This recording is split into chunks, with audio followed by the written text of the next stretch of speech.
Now I see something that says we're live from Ventnor Heights, New Jersey. Let me try that again. Live from Ventnor Heights, New Jersey, and Bethesda, Maryland. It's the Zach and Ray happy hour. Pops, It's, tonight we have. it's the pregame show. It's the pregame kickoff. It's the countdown to Can you the please stop talking for a second? Jeez Louise. kickoff. Let me use my joke. Can I use my joke? Sure. Tonight we have some fireworks. Whoa. My God, look at you. Yes. All right, Yes. here's the deal, Pops. It is a Thursday night, and that means one thing and one thing only. There's football on. And also, we're going to do a members only live stream. We've got plenty of questions to answer. Also, before we even get into that, can we talk about what the heck is going on in the market? And I guess even before we start that, we'll do a little bit of a shout outs for everyone that's in the house tonight. What? We'll like shout. We'll like. I'll do like, hey, Alex is here. Like, hey, Alex. Hey, shout out to Alex. Okay. Justice is here. Justice in the house. Space. Not Matthew. Mike Dean? Oh my God. Kimberly Klein, the F&I goddess, and the tomorrow birthday F&I goddess, turning 30 tomorrow. From my sources tell me she's turning 30. Yes, we have inside sources that have, I can confirm that. Angela's in the house. Richard's in the house. Gloria's here. Gloria, I know I've been messaging with her. Jeremy's here. Jeanette's here. Gentleman named Igor. I spoke Yes. to him over the God phone. bless him. It's really great to chat with Igor. Yeah. And yes, it is Kimberly's 30th birthday. But Pops, can we start with the video that we had that went out today was all of the market day supply and the inventory and the chip crisis really turning into, or the chip shortage turning into a crisis. Yes. Can we start with the article that I know I sent you from VW's CEO? This to me was like some of the most telling information we've gotten yet. So you can see my screen, right? Yes, we can. We've got on the homepage of Automotive News, GM extends downtime at crossover plants. Okay. Yes. Go through some Ford news. We're going to touch on this tonight as well. This is absolutely hilarious and also very scary. This is what I want to click on.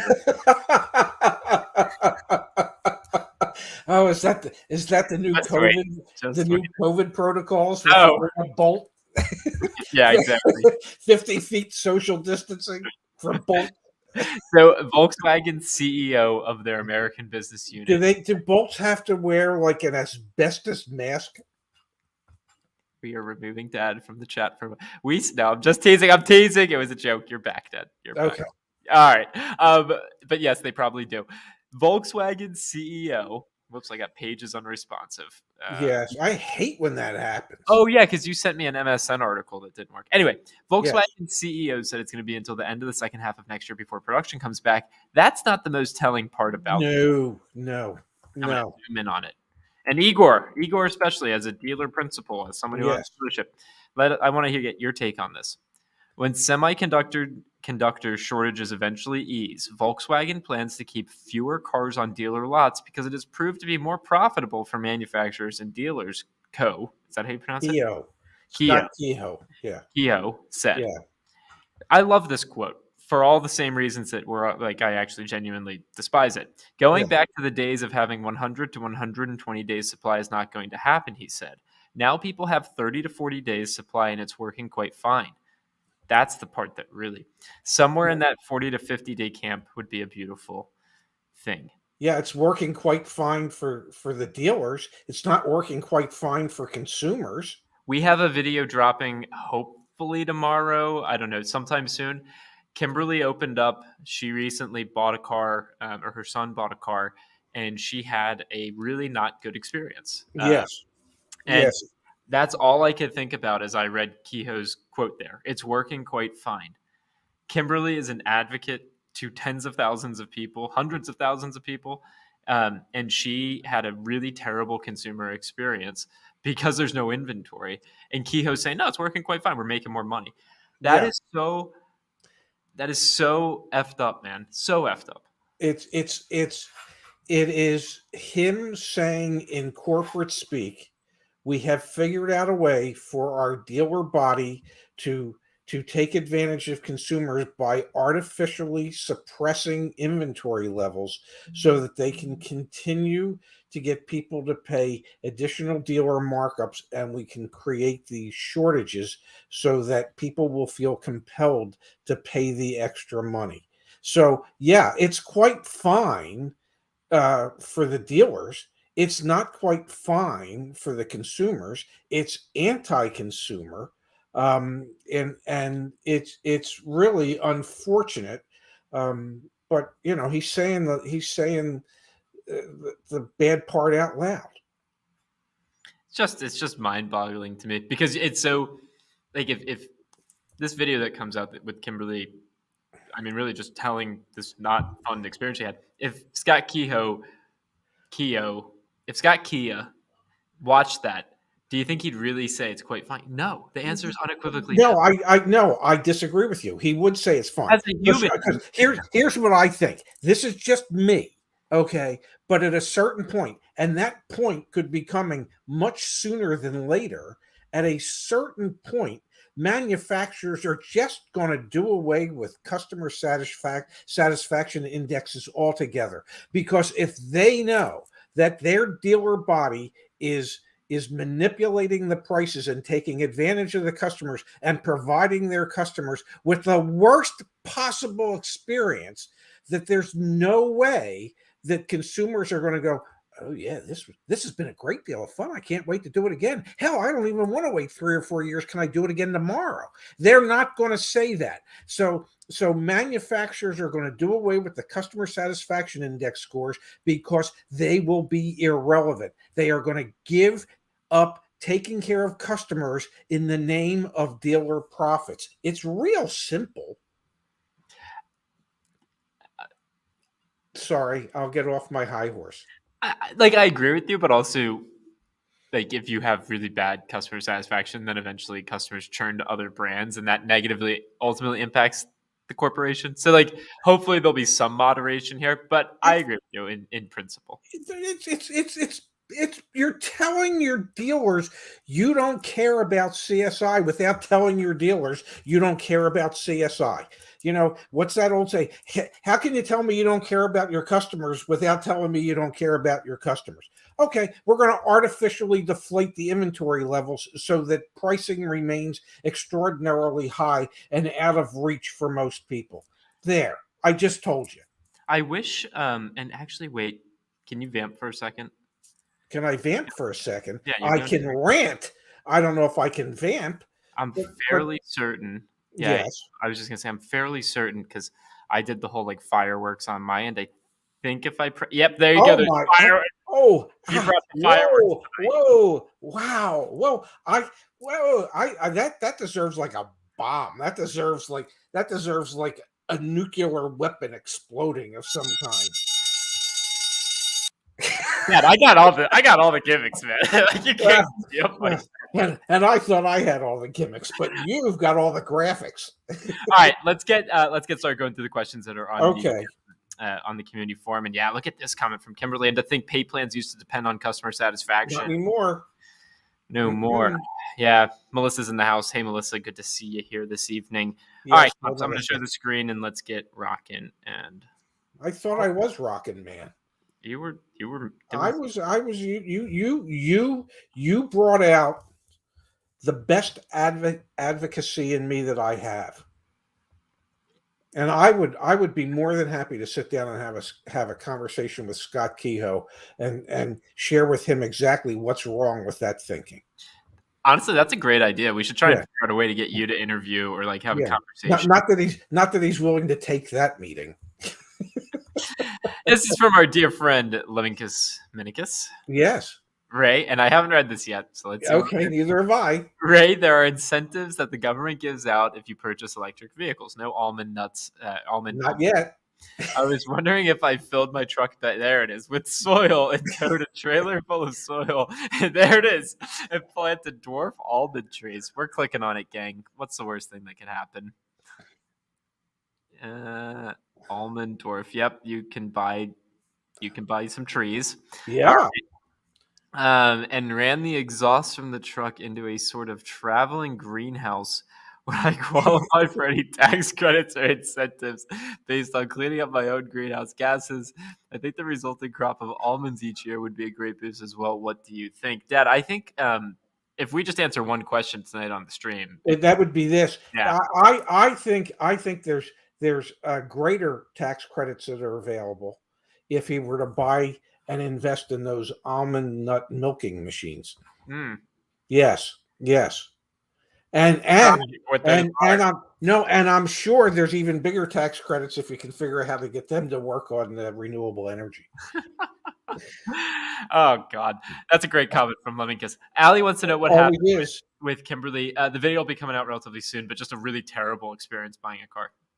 Yes, yes. And she Like was the treated. unfortunate- She was treated terribly. And the attitude of those at the dealership was, well, we don't really give an F. Yeah, and I think the part of that was most challenging Yes. for Kimberly to share, and for us, we're honest people, so we made the video and it'll come out. Yeah. It's like you just feel helpless. Yes. Yeah. Unfortunate. Let me share the screen again, and let's keep going here. I can't believe we got some almond tree action. I will guarantee you. I will bet dollars to donuts that there's an almond infused question next week as well. All right, we've got from Derek here, who I know is going through the process right now. Hi, guys. So, if I have the cash to pay for a pre owned vehicle, should I still be acting like I want or will entertain a dealer's financing with the hopes of getting a lower out the door price? Also, I'm unsure at what point to negotiate the OTD price in this scenario. At what point would they know to allow a lower OTD before talking to F&I? I feel like as soon as you can let them know I actually have my checkbook and will be paying cash, they'll simply say, oh, in that case, your price is invalid and it can be X dollars more. Can you please elaborate more on that price, on that piece of the process? Thanks, as usual. Well, in the old days, I mean, you would just negotiate the out the door price, and you would go into the finance office, and you would actually write out that check. But that's the old days, and a lot of the dealerships today are basing their pricing on forcing you to finance through them at their bank of choice, at their interest rate of choice, and so.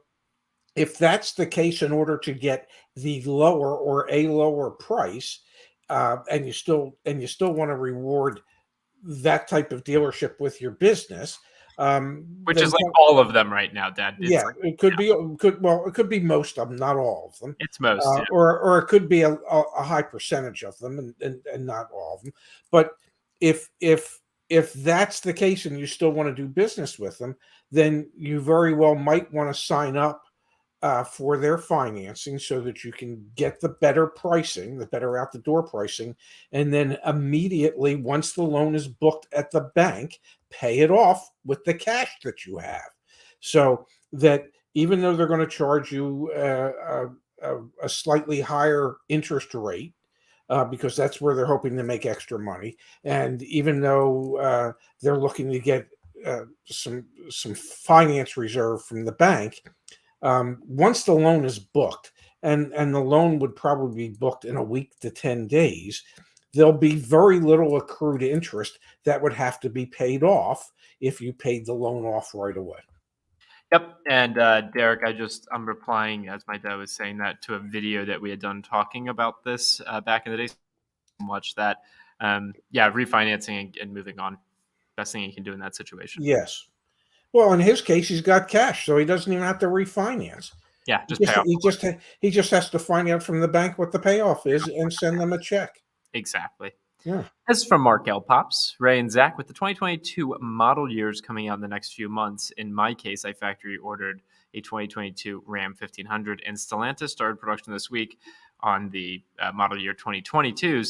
Do you anticipate any manufacturer incentives for the new model year given the current situation? The customer incentive reports that Zach posts indicate minimal incentives for the current year models, but curious if you think the manufacturers will offer up incentives for the new model year. Love your content and what you are doing with YAA. That's from Mark Dead. Well, Mark, personally, I don't see where there's a need for the manufacturer, whether it be Stellantis or anyone else, while there are these severe inventory shortages, to have to resort to customer incentives to get the people to buy the cars, whether it be a 2021 or a 2022. You're going to be more likely to see some type of minimal incentive probably on any remaining 2021s than you would be to see any type of incentive on the new incoming 2022s. So with limited inventory, with limited production capabilities, I don't really see manufacturers stepping up and offering any real type of substantial incentives, if any. Let's take a step back. Dead Creative Circus says, what if you have your own financing and you've already indicated as such to the dealer? Well, you can always suggest to the dealer that you're pre-approved and you have your own financing, but to leverage everything, assuming that their financing might be better if they have something that's more compelling for you to do, that you would certainly entertain it if it was in fact better for you to do it. So you always leave that door open. It doesn't mean you have to actually go through it. And here you go from Kimberly. Creative Circus, then you would change your tune and entertain it, and then change your mind as soon as you get to the F&I office. Yep. Yes. Yeah. We've got from Catch a Baseball, beware of early payoff penalties that may be hidden. Yeah, every state's different, and every loan contract is different. Yes, but most auto loans, not all, but most are there is no prepayment penalty for an early payoff on most automotive loans. You know what I'm excited about, Pops? We've got Jeremy asking for a quick little office space tour. Yeah. Excuse me. Pops is going to be in the office next week, which I'm excited about getting that tour personally. Yes, and next Thursday night we'll probably do a public live stream because we'll be together, and we'll have 2 cameras. We'll have the 2 nice mics. No, I'm getting giddy already. Whoa! Yeah, we're gonna have a dual cam, like one cam that's got both of us, and then we're gonna have a Pops cam. So then when he goes on his like moments, it's gonna be zoomed in, like it's gonna be like really close. Are these like senior moments you're referring to, or just moments? It'll be really fun. I'm really looking forward to it. And then that'll be next Thursday and Saturday, if I'm not mistaken. Next Thursday and Saturday. We'll the 23rd and the 25th, I do believe. Yep. And then we're going to sandwich in dinner with your sister for her birthday on the 24th. And then I am going to Jason. Yeah, buddy. Your wish is my command, Jason. Okay. Yeah, if you comment "yeah, buddy" in the chat, we will do "yeah, buddies." Also, if you remember any of the other ad libs, like for example, we've got "There's not a big enough bowl to make that much poop." You just let me know, and I'll hit the button. But the point I was going to make is then I'm setting my dad up back at home with like his nice camera and his nice mic. So this will, I think, Saturday night will be the last stream. That's kind of like the setup. Everything after this, yes, like the new either us together or the new setup, which I'm excited about. I will no longer suffer from mic envy in the not too distant future, and you will no longer blend into your background the way I do now. Yes, where I've invited the world into my bedroom. Exactly. Yes. Cool. So anyway, just wanted Justice. Yeah. See you, Dad? I don't have any family in Central Florida. I'm not looking for any family in Central Florida. I think that pretty much sums it up, Justice. Yeah, buddy. Oh, my God. All right, let's answer Jeff's question. Okay. Hello, Team Shevska. I have a vehicle on order with another 2 months to wait. Meanwhile, I've listed my current vehicle online in a few places to sell via private party. I'm not a desperate seller and know nothing on the vehicle. It's in the $47,000 range, but weekly values from KBB are fluctuating quite a bit. Just before you even go on, KBB is not a good barometer in this market. It never has been a good barometer, and especially in this market, it's not a particularly strong barometer for what's realistic. My question is, should I be updating my price accordingly with similar frequency? The KBB private party range has increased $2,000 in the last 2 weeks, with another update coming late tonight. Theoretically, increasing values will eventually make mine a bargain, but I don't want to leave money on the table. Thoughts? So when it comes to pricing used cars for sale, Dad, what are your thoughts there? I think you have to look at used car pricing on a weekly basis at this point. And there's any number of reasons for that, but the major factors for that are, as we know, there's in many, many, many, many, if not most parts of the country, there are huge new inventory shortages for these manufacturers. So dealerships aren't trading as many cars as they had in the past.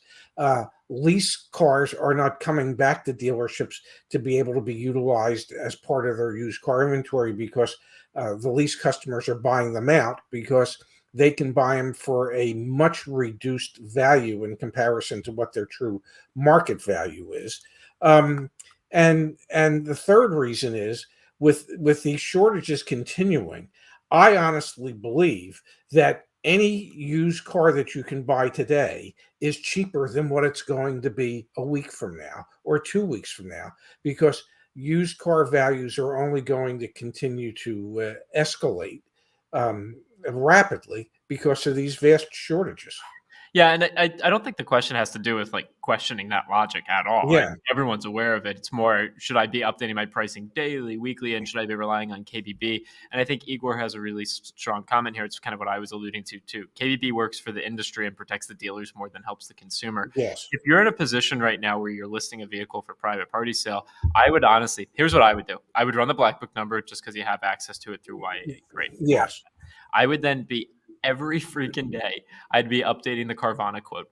And then I would do the same thing with Vroom and probably the same thing with CarMax because why not? You can. And then I would take all those and I do a little math in my head and I'd add $1,000 here or 2% there. And I'd say, cool, this is the private party price. I think that's the best way to do it. Don't rely on KBB. Don't rely on one source. It's fascinating that 2 years ago, you couldn't go to all these big players and say, hey, what's the cash offer for my vehicle? Nowadays, you can. And I think that's a great proxy to know what a fair value is to actually sell or buy a used car. I've been talking to the team behind the scenes, and I'd love some feedback in the chat here, and I'd love your feedback, Dad. I've been talking to the team here. We need to build the vehicle valuation aggregator. You put your VIN in on YAA of your car that you own. Yes. And tell you what the Carvana quote is, the CarMax quote, the Vroom quote, the Shift quote if you're in their area. And you know the other big players are eventually going to do this too. Like Penske's going to have an online value. Yes. Show you in one place, and then just see what's the highest one. And Yes. I think that would work not only for selling your car, but let's say you wanted to go buy a used car. Well, what's a fair price to buy that car? I don't know. How much would Carvana pay for it? And is it $1,000 more than what Carvana would pay for it? Is what the dealer's trying to sell it to me? Is it $2,000, $5,000? Like, I think we can actually start to use Carvana kind of against itself, or maybe not against itself, but like to help us understand what's fair. Especially to help people with coming up with what fair private party pricing should be. No, I agree. I think that's a great concept that you just enunciated. The team agreed with me, and they said that they would think about building it. So this is I think that's a wonderful tool. And if it just automatically popped up when you ran your private party vehicle but it could even be a used car for sale to dealership. Like imagine a used car for sale to dealership's $25,000. And it's like I have no clue if that's fair.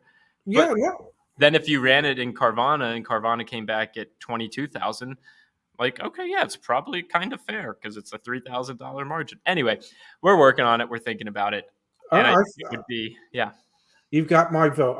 I'll vote for it. I think that would be a good tool to add to the toolbox for our community members. Can I then maybe give myself a little, Oh, yeah. Ooh, I think you could also give yourself the Ray Shefska stamp of approval with that. Ray Shefska stamp of approval. Keep moving and grooving, Pops. All right. Marty Deutsch. Weird question of the evening. We're going to be the judge of that. So I'm a vegan and often have to make trade-offs with trim levels. Okay, interesting. To avoid leather and other animal products. Yes. As consumer demand changes, leather seems to be more widely used. If I start with a lower trim and then add packages which are included with higher trims, I often end up priced out. Any suggestions on vegan-friendly manufacturers and on potential ways to reupholster or modify a car post-purchase? Thank you. What a fascinating question, Marty. Well, that is a fair question, and I know my dear friend Lee, his wife is a vegan, and he's not allowed to get cars with leather seats. So for some people, it truly is an issue. The unfortunate reality is it's not a big enough issue to the car manufacturers if they're ever going to respond to it. The vast majority of people either want a cloth interior with limited accessorization, or they want a leather interior and more options. So it's hard to configure a car with the cloth interior and more options. They're trying to simplify their builds by combining different features into each level, into each trim level, and it's not going to be mix and match. And yes, there's things like leatherette, which is really a nice way of saying vinyl. Um, so yeah, there's that, but it's otherwise you can, if you end up with trying to get the options that you want that requires you to get a leather interior, then just get different seat covers that you can have installed over top of it. Yeah, and you see from some of the comments here in the chat. I mean, there are leather alternatives out there. Do we know of a specific one that we can make a recommendation on in this moment? No. I can tell you that so many manufacturers are trying to make it easier for themselves to build these things, that I remember way back when, a long time ago, when Acura came to the dealers and said, okay, what are things that you think should absolutely be standard in a luxury vehicle? And a leather interior was one of them. And I don't think today, I don't believe you can get an Acura with anything other than a leather interior. So there are manufacturers out there. So if you want an Acura without leather interior, it sounds to me like you're going to get a Honda. So it's going to be more difficult going forward to be able to get higher trim level options with a base interior. Alrighty, on to the next one here. We've got from Chad Dad. GM offers a military discount program, gmmilitaridiscount.com. You have to pre-register on the GM webpage, and the dealer has the option to participate. Do the dealerships get reimbursed by GM for a program like this? It'd be helpful to know so that during negotiations I can call BS if they say their profits are reduced due to the military rebate. Thanks for all the advice you give us. Well, I can't speak specifically for GM, but typically I can tell you from my experience with other manufacturers, BMW, Mini, Honda, Acura, Audi, those military discounts are reimbursed to the dealer by the manufacturer. So those things don't cost the dealer a dime. It does not come out of the dealer's pocket. It comes out of the manufacturer's pocket. So if a dealer says, well, we can't do that, it's taking money out of our pocket, 9 times out of 10 or 99 times out of 100, they could be fibbing. Yeah, those are marketing expenses, essentially. Yes, yeah, that's exactly what they are. We've got here, Dad, Alexandra in the chat saying, I read about a strategy for valuing used cars using KBB. Look at the lowest trade-in value. That's likely what the dealership is paying. Add $500 for, I guess, dealership or recon costs, and $1,200 for dealership profit. Does that resonate with you at all? Not really, because it's in today's market that means nothing. And truth be told, $500 for reconditioning is way low. Most reconditioning is going to fall, especially with the edgier cars that are going through the sale. Most used car recon is going to run somewhere between $1,500 and $2,500. And then in today's world, the dealer is going to look to make $3,000 to $4,000.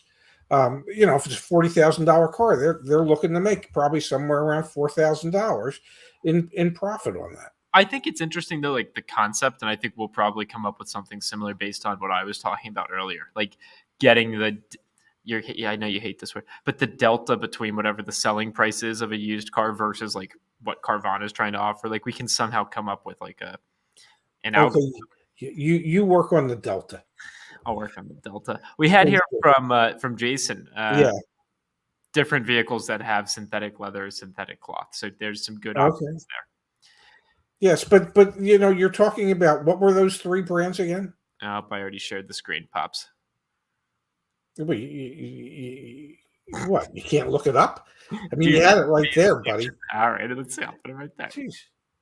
Okay, so that's Land Rover and Jaguar. Okay, so you're talking about two of the least popular vehicles sold worldwide. They're expensive vehicles. They're vehicles that people want, but they're not sold in volume levels that it's going to appeal to most people. From Nick, when I'm feeling optimistic about life, I watch your videos to bring myself back to reality. Well, I'm so glad we can help with that, Nick. Because we don't want you to get too excited and too optimistic, because life always has a surprise or two just for you. We've got from Blythe here, looking to factory order a 2021 Subaru Crosstrek as my 21-year-old Suzuki Esteem wagon. Wow. Wow. I think you need to write to Suzuki, because they might want to reward you for having kept a Suzuki for 21 years and still have it running. I think they're going to be shocked and amazed, and they might offer you some type of cash reward for that. But if I can say something about a 21 Crosstrek, I don't believe you can still order those. They would be building 2022s now, not 2021s. I cannot wait the 12 to 18 months for the market to maybe level. My current car will make it that long. I have a few dealers willing to do MSRP plus tax title if they will sign a buyer's order, fingers crossed. If one has to buy / factory order, better to do it now, or any incentive to wait a couple more months? I don't think there's any incentives to wait a couple more months, because I think the shortages are going to become more severe in a couple more months. It was just, was it earlier this week, when we found out that there were another almost 890,000 vehicles globally that were scheduled to be produced that have been lost to production, that won't be able to be produced. So I think those numbers are just going to keep going up, and production is going to keep going down. Yeah, I would say there's no real incentive to waiting any longer. If you can get a deal at MSRP, jump on it. Yes. Especially for Subaru, when we know they have a 7-day supply of inventory. Yes. This is from Justice. Speaking of which, we got an announcement we got to make tonight. But Justice says, which is preferred, Zach? We've got the mint chocolate Soylent or almond milk. Keeping in mind one is made of almonds and the other is made of ... You have earned the Lemon Kiss scratch. Going with the almond milk, man. You know I'm going with the almond milk. Well, I think the other, wasn't there a movie called Soylent Green? Many years ago. Look it up, Soylent Green. It was a futuristic movie from the probably 70s or 80s. There it is, folks. He is unbelievable. When's it from? 1973. Woohoo, buddy! Yeah, buddy. Yeah. You're something special. I did want to make an announcement, Dad. I think you saw this. You met with Phil just the other day. We've got a new auto advocate who has joined the team. Yes. Phil.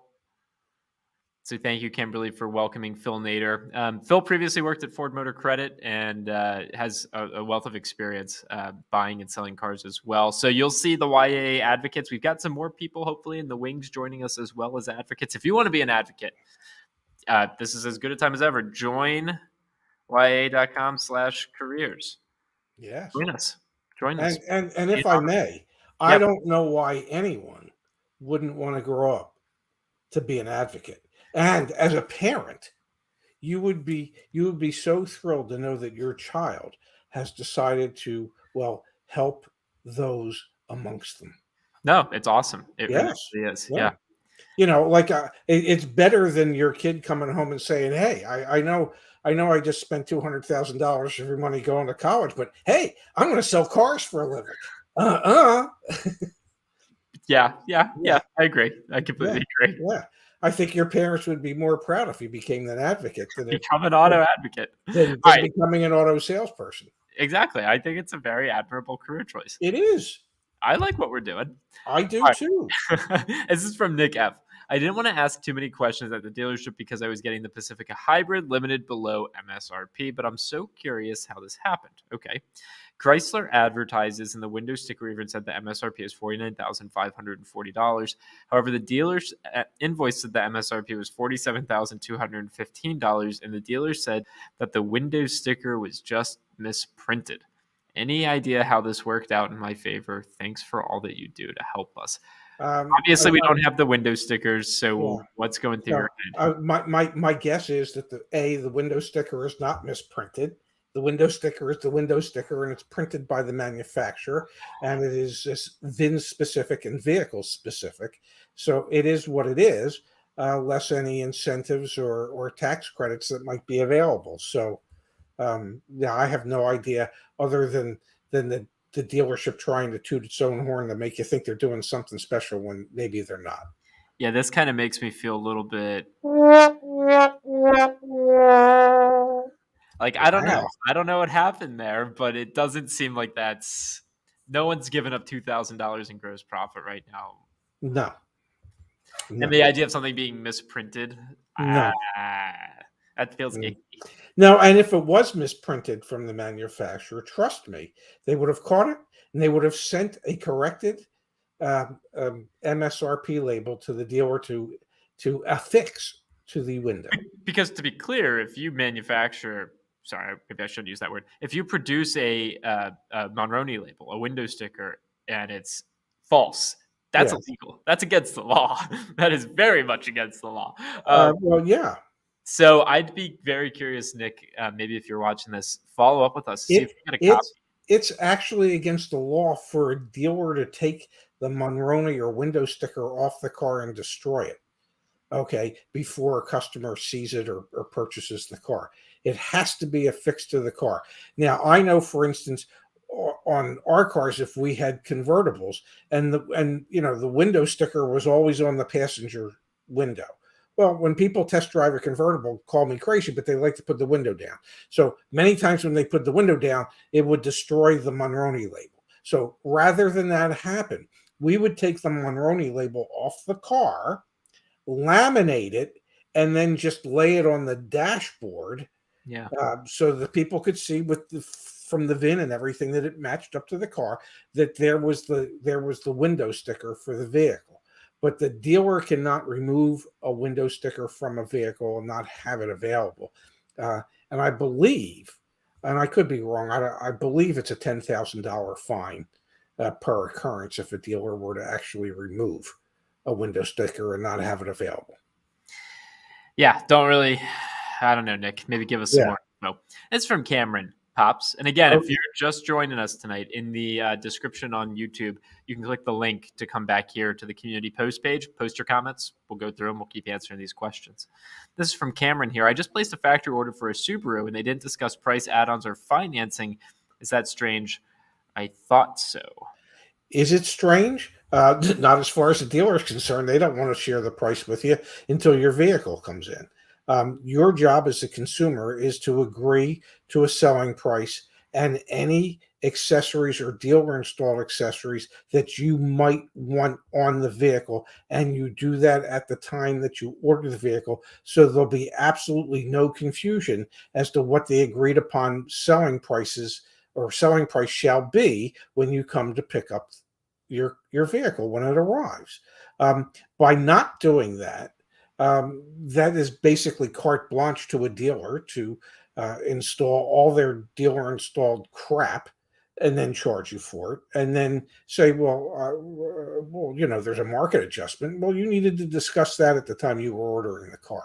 This was the article that my dad had just shared with me before we hopped on. And it's it's people who ordered Broncos are getting screwed by last minute delivery markups. Take out the word Bronco, right? It's like people who ordered cars. Yeah. Yes. So, and we've done the videos on this, and we know how challenging it is to actually make it happen. But getting the signed buyer's order is the best thing you can do. Kimberly can actually even speak to this because the vehicle that her son was buying was in transit, and she got a signed, handwritten, but a signed piece of paper that said what the price was. Of course, issues still came about. But it's the best thing you can do to begin to start to, consummate what the deal is actually going to be and not be in the dark. Yes, I am. like you are now. Yes, Yes. yes. All right, I love when your building goes into energy save mode. I mean, I appreciate it too, but it's also a little bit spooky here. I'm excited for you to be here because then I won't be as scared. Okay, good.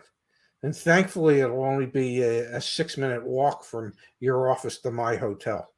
Oh, this is true. Yes, Which yeah, is nice. and hopefully you'll walk me there. I will indeed. All right, let me share the screen again. Let's keep moving and grooving. People are probably wondering, why aren't you staying with your daughter who lives there? I don't know. We talked about it. Anyway, Suelo says, I'm Yes. contemplating buying a 2022 Lexus GX 460. Appears there are none in the pipeline, so it looks like I may have to order. Do you think after negotiating an out-the-door price on the new vehicle that it might be smart to try and trade in my vehicle? Also, at that time, I have a 2018 Escalade in pristine condition. Pops, could you hit on here the idea of trading in your vehicle when you're ordering and the car is going to be delivered in the future? How's that whole thing work? Well, nobody can really predict the future values of things, Especially not right now. especially not right now. So it's typically hard for a dealer to put what's called a hard number on somebody's trade at the time they're ordering a car, knowing that it could be 8, 10, 12, 16 weeks before the new car comes in, and the value of the used car. Many things can happen. It could have been in an accident in the intervening time. Markets can go up or down. So what we used to do, if somebody wanted to assure themselves the value of their trade-in, as it was stipulated on the day that they were ordering the car, they could do a pre-trade. In other words, we bought the car for that agreed upon price, and we showed it as a trade allowance when they actually took delivery of the vehicle. So it's known as a pre-trade.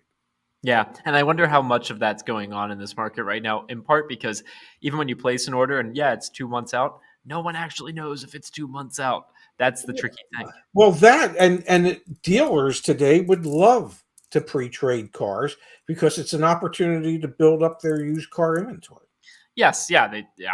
So they would be in favor of it, and any dealer that hasn't thought of that, well, needs to get their head examined. Igor's mentioning here, Ford is no longer going to do F-250 or above trucks till 2023 and beyond. Did you see the comment on our YouTube channel today, Dad? Yes, from the Ford fleet manager at the dealership who was told, we can't order 2022 F-250s and above. So I'm going to share that here back on the Your Advocate Alliance Instagram account. We put it to our story here. Yeah, here was the Volkswagen thing. And then the comment that we had, yes, Rhinoceros Rex, I'm a fleet manager, and I just found out that Ford has closed their 2022 fleet orders for F-250s and above. If we want to order new ones, it will have to be 2023s. I have never seen anything like this. I mean, it's just nuts. Also, thank you for the community to be able to source this information. Yes. And briefly, at Your Advocate Alliance for us, at Raz's Jazz for my dad. Just the most. He passed 1,000 followers, so that's awesome. And then at Shepska is my Instagram if you're interested. Oh my God, I've got to get up to you. You've got 1,360 followers. I'm 358 followers. There's someone walking right there, but it didn't turn on the lights. Man, this is a scary place. I see him. This is a scary place that you pay high rent for. Indeed. All right, let's get back to work, Pops. Okay. We've got from Ted Imes. I'm working with a leasing broker, Leasing app. Never heard of them. Heard of them? No, have not. 2022 BMW M340i custom build. During my research, I found that BMW can deliver your custom build to their performance center in South Carolina. That is correct. Lease broker who has relationship with Nebraska BMW dealership charges delivery fee direct to your home, Maryland or Florida in my case. He explained the Maryland charges tax on full price of vehicle, whereas Florida only charges tax on monthly lease payments. Should I push broker to waive delivery fee and pick up delivery pickup vehicle at the BMW Performance Center in South Carolina. A lot to unpack there, Pops. Yes. Well, if you're leasing the vehicle and you're going to utilize your Maryland address to lease it, then yes, the state of Maryland is going to charge you sales tax on the agreed upon selling price of the vehicle that the lease is based on. That's just the way the state of Maryland does it. They're not interested in collecting the sales tax on a monthly basis. They want all the money up front. In Florida, they tax the payment. Um, but if it were me and BMW, the manufacturer, ships your vehicle directly to the performance center in South Carolina, and you go there to pick it up, then there shouldn't be any additional delivery charge in order to get your vehicle when you do pick it up. And I would think taking your vehicle through the performance center, because I believe that's part of the experience, is you actually get to utilize and experience the performance center. That might make it fun and worth it, especially for an M series car. Absolutely. I agree. Yeah. Thank you for shedding some light there for Ted. Well, I'd like to shed some light behind you, but apparently I can't. Alex, congrats again on purchasing Yes. your new car. Getting used to it, which is great. We have from Gloria just now. I love it. It's real time. Hi, Yeah. Zach and Ray. I decided to extend my lease and wondered if I'm just postponing the pain of finding a vehicle. I have a 2018 Hyundai Santa Fe and might look for the same or similar all-wheel drive SUV. Can I end the lease extension at any time if I find a car? Thank you. I haven't signed the lease extension yet, so I could still get another lease if you're recommending that over waiting. Thank you both, and shout out to Space. Yes, we love Space, and others for answering my questions and helping. It depends on the leasing company. Most leasing companies, if you do a 6-month extension, it's really 6 1-month extensions. That's basically month to month, and so that you can terminate it at any point within that 6-month period of time. So if you can find a suitable lease deal on a new Santa Fe, and you want to get out of your lease, if you can't find it this month, but it's next month, then it might make sense to do the lease extension and terminate it when you do find the vehicle that you want. But I would make sure with Hyundai Financial that's the way their lease extensions work. I know that's the way it worked for most brands that I represented in the past. And to be clear, our advice in this situation would be buy out the current lease at the preset residual value. If you don't want to keep that car, yes. If you do want to keep that car. Well, if you don't want to keep it, then you're going to look to lease the new one. I know. Wait, let's play it back, because I said our advice would be to buy the lease out at the residual value, and you said if you don't want to keep the car, but if you buy it out at the residual value, it's because you do want to keep the car. Okay. Yes. And you were trying to say, but if you don't want to keep the car, then leasing another one.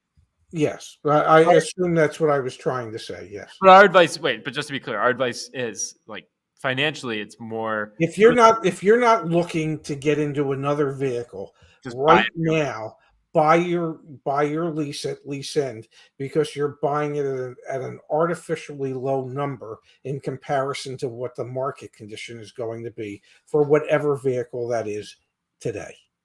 Yeah, buddy. Yeah. Michael, Zach and Ray are helping you get the best price for a new used car. So help them by liking the video and become a YAA member. The more, the merrier. Thursday nights are YAA members only streams. What we do is we post a link in the community forum where you are able to post your questions, and then we send the invitation to join the stream to just premium members. Yes. We do on Thursday nights. We've opened it up for everyone else so that you can see what we're up to. Also, at the end of this, we'll likely answer more questions throughout the night as well. This is one of the benefits and perks, and also access to an incredible community. We have our live chat with Justice, and we also have Phil, who will be supporting that as well. We've got Space in the community. We've got Kimberly in the community. There's a lot of benefits and a lot of things that we're trying to do to help, even in this environment, give everyone the best chance to get a fair deal. So anyway, thank you for that, Michael, for that shout out. We really appreciate it. Joe McWilliams pops, and then I'm going to refresh the page because I imagine there are more comments. But if they're not, then we'll just go to the live chat. Joe Williams says, do you have any data that shows inventory levels by geo? I live in the Atlanta metro area, and by looking at local inventory online, it seems that there is still plenty of lots to choose from. Are larger markets less affected? I'll just mention one thing, Pops. The listings that we're working on, so you'll be able to go to Join YAA and you'll start your car shopping from there. That will actually include the number of vehicles that are in inventory in that radius that you've searched from, and also how many have sold within the past 45 days. I don't have that data right now, but we will have it. And one way to do it is if you live in the Atlanta market area, run a vehicle price report, and it will. They're cleaning. The cleaning. Cleaning. So if you do a market price report, that can give you some ideas to the number of vehicles that there are in the area. Now, here's the other thing that you need to think of. Tell them, Pops. Most dealers at the moment, when they list the amount of cars that they have in inventory, they are adding cars that are incoming. Now, they might not be incoming for another 6 or 8 weeks, but they're showing them as being in inventory, even though they're not.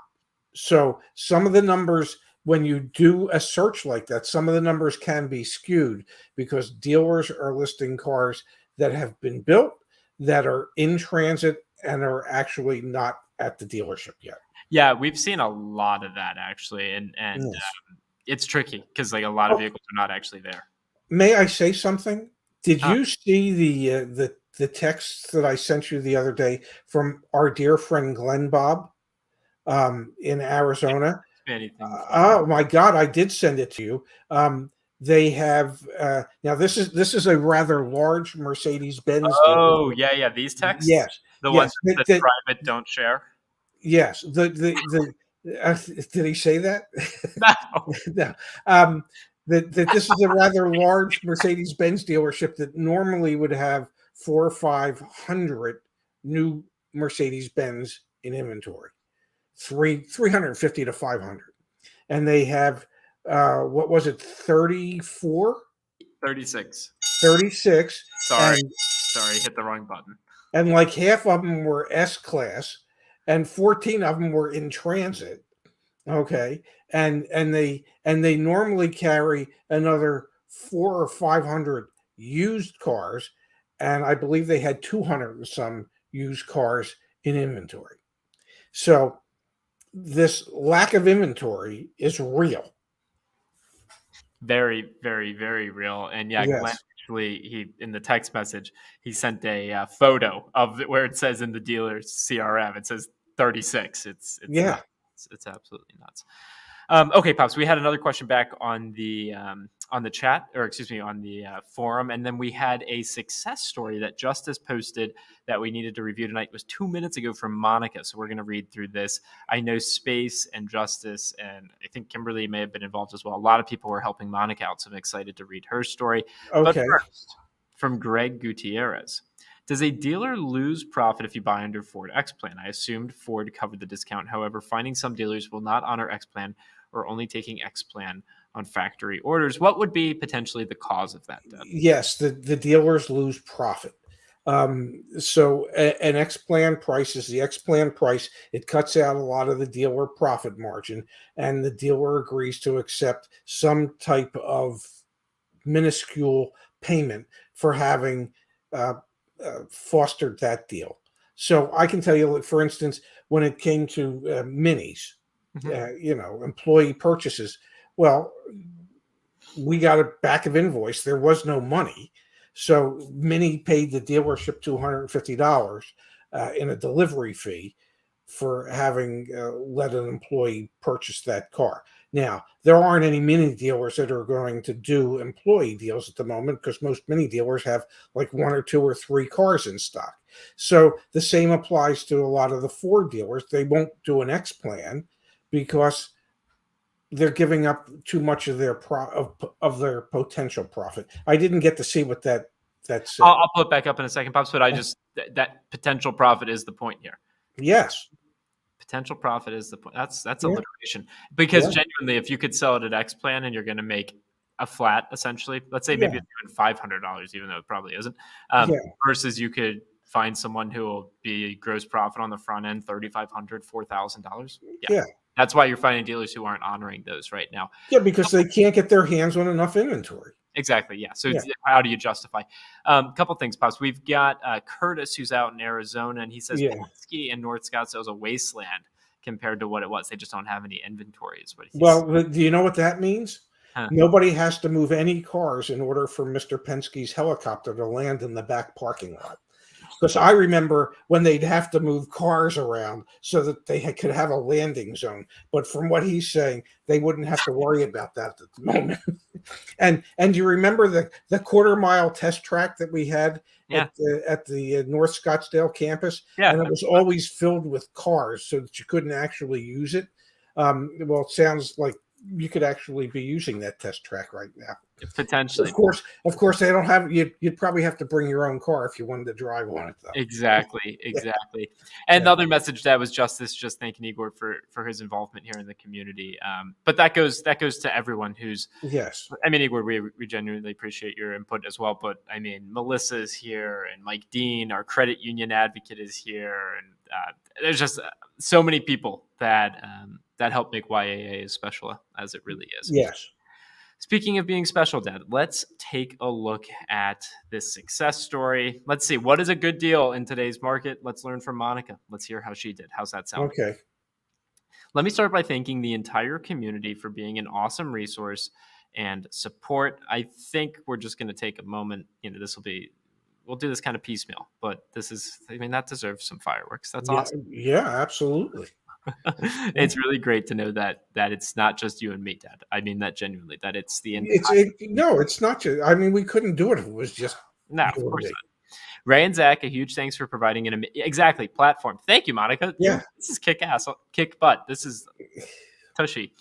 Extra special thanks to Space and Justice for ongoing support. Thank you guys so much. The best coaches and cheer team ever. Justice introduced me to so many strategies and helped guide me through the OTD request, out the door price request, and after requests and follow-ups. Space helped me with the whole leasing process and search, providing endless follow-up strategies, knowledge, and support above and beyond. This success is owed to that persistence and support. Thank you. This car search experience has definitely been a roller coaster of emotions and frustrations. Side note, living in Chicago makes it even more difficult. I've been on this mission since July, but today we focus on the success. The day started off with a beautiful unicorn of a deal from McLaughlin Subaru in Moline. Never heard of that. Moline. It's Moline. Trust me. It's Moline. Trust me.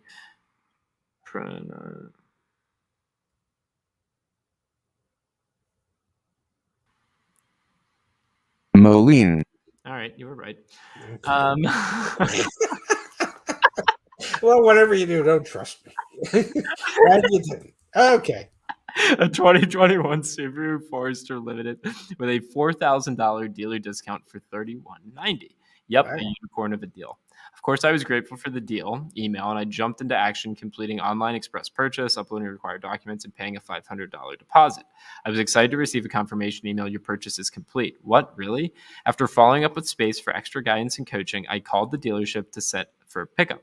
I initially spoke to Matthew, a sales associate, who was surprised I purchased a car online, and when I provided my info, paused for a bit, then asked me to call back.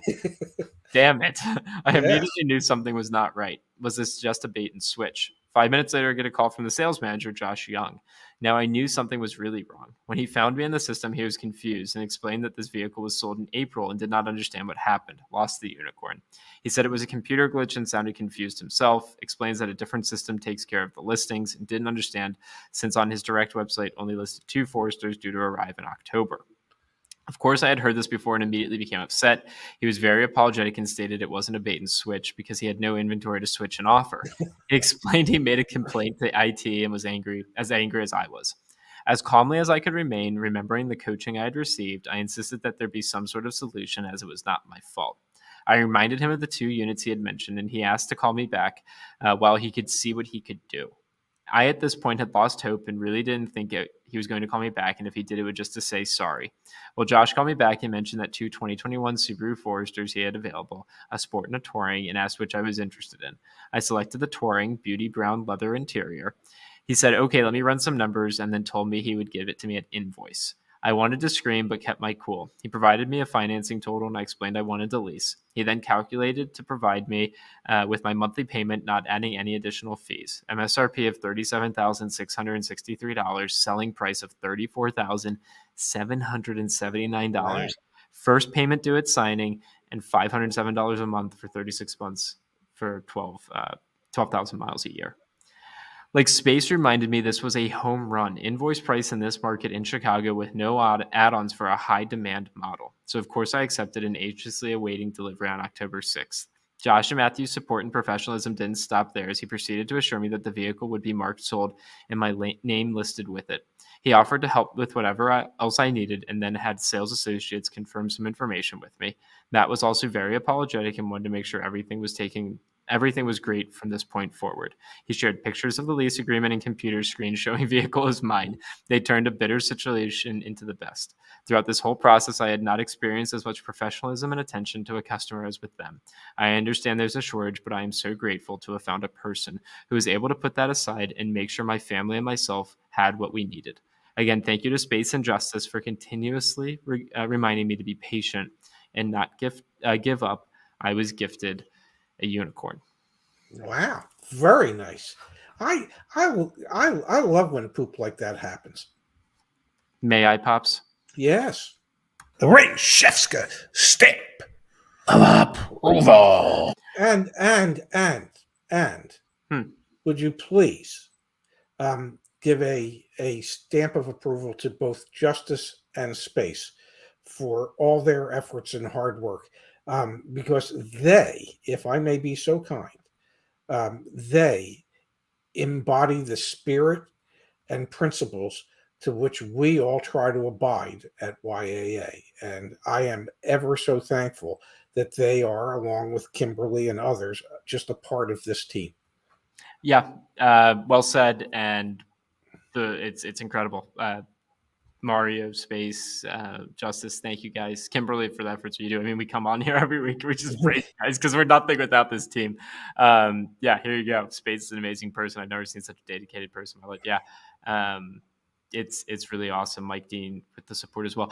And just to take a moment here to really give Monica the kudos that she deserves as well, right? Like, that patience pays off, and also what you preach time and time again, Dad. It's I've internalized it. It's making a human connection. And Monica was able to stay calm, and she was able to do that. And quite frankly, YAA as a platform, we're here to not only, make it apparent and make you aware of dealerships that are behaving not necessarily in the best ways, but also to bring up the dealerships that are doing things in the right ways.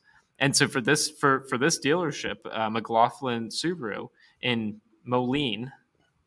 Nicely said, yeah. Thank you. I'm going to reach out to them. I'm going to reach out to them tonight after we get off the stream, and I'm going to say, hey, would love to hear more about this experience you had with Monica. She shared a great review.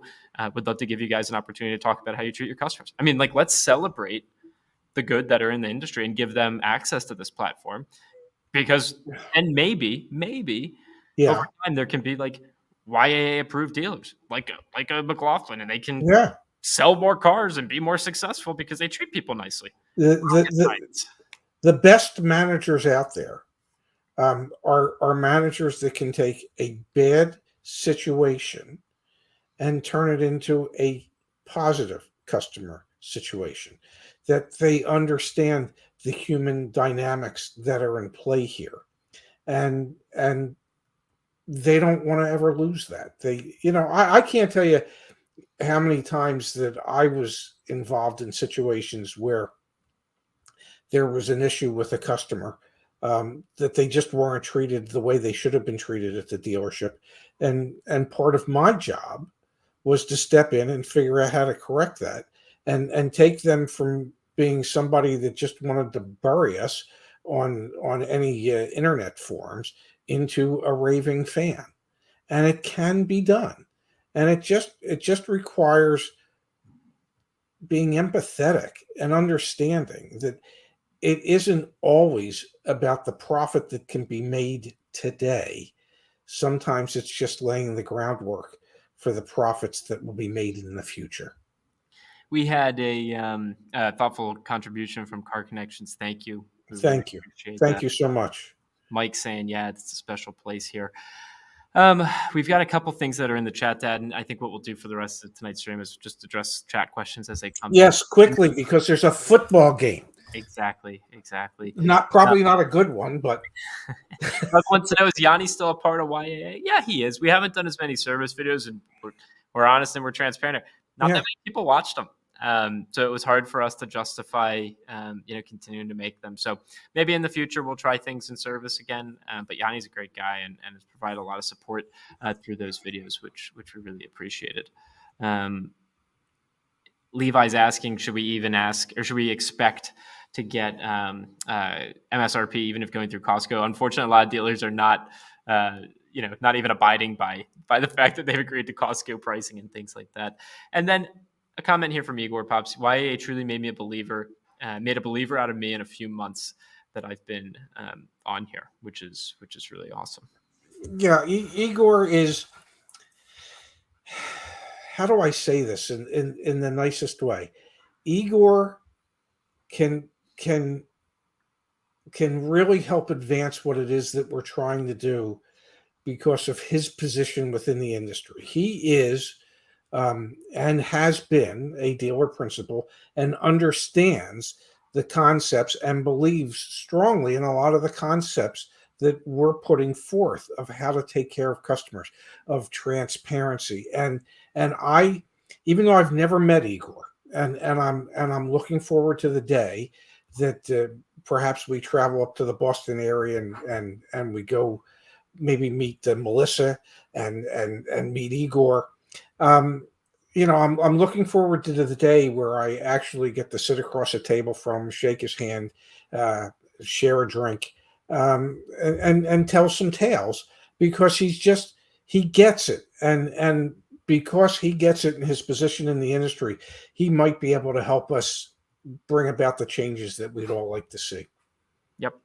I completely agree, and I can't wait to do a Boston YAA adventure. That means we need to schedule that. Unfortunately, you got a lot of stuff going on next month. Clifford wants to know, trying to lease a Volvo. Any advice, Clifford? Oh, we've got come on, join the team. Thank you. Well, you probably need to get her to sign a release. Probably, yeah. Oh my God! I was gonna say to Clifford, who was asking for help with the Volvo, Clifford, become a YAA member. Tonight was a members only live stream that we decided to go public. You have access to live chat back at joinyaa.com. You have access to the community forums. You can run our market price reports. You have access to these members only live streams as well. So please consider, that's how you can support YAA as we continue to find ways to support the community. That's how you can support us, is by becoming a YAA member. Pops, I know you've got a football game coming on, so why don't you go enjoy that. Saturday night, we're going live. Then next week, you're down here in DC, which will be a hell of a good time. I can't wait for that. I've got some tricks up my sleeve. I'm excited for that. And no, I'm not going to tell you what they are. So okay, cool, because I don't want to know. I, as you know, love surprises, and you are kind enough and gracious enough to typically surprise me every time we get together, because we never review what it is we're going to do until you go, okay, this is what we're doing. Hey, and also we've got Craig C. This is awesome. Yes, you should give out some free memberships. I agree, Craig. And honestly, we should run a contest sometime soon. We haven't run a contest in a long time, so that's on our minds as well. We are working on a bigger project and a bigger program that we hope to launch around Thanksgiving. We are very excited. It should be the launch of kind of like the way that we legitimately give back to the community, like substantially give back to the community. And we want to launch it and kick things off around Thanksgiving. What better time of year to give back than then? So no, Craig, that yes, we probably should give out some free memberships, but we are working on a much bigger project as well. Yes. Also, Ruben saying, I missed the call-ins. Get excited, Ruben, because our podcast will include call-ins. We are also going to be, you'll see an email if you've given us your email address back at joinyaa.com, you're going to get a new phone number next week. You're going to be able to leave us voicemails. And we're going to then use those voicemails for our podcasts that we're working on that we're going to start back up this year, later on before the end of the year, and also for some of our YouTube videos. We're going to be doing voicemails. That way we can like handle the volume and not get so flustered with technical issues.